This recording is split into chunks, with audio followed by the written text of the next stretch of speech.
হ্যাঁ দিবা বল, এগুলো হইতেছে এই যে আপনারা সারি সারি যেগুলো দেখতেছেন এগুলো হচ্ছে একটা পাম গাছ করে।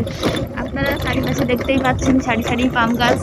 পাম গাছের পাশে আছে ধানের ক্ষেত, দেখুন আপনারা।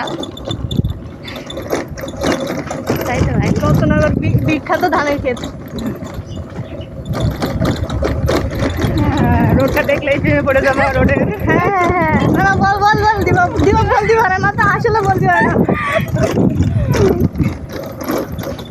দিবা কিন্তু আসলে বলতে পারে আছে এখানে থেকে চিকেন ইগনোর করে চলে এসেছি।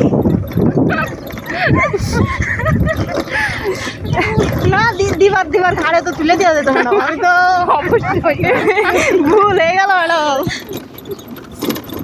আমি তো বুঝবার পারিনি, নাহলে তো আমি দিবার ঘাড়ে তুলে নিয়ে চলে আসতাম। পাম গাছ আর নেই ভাই, ওটা বন্ধ করো।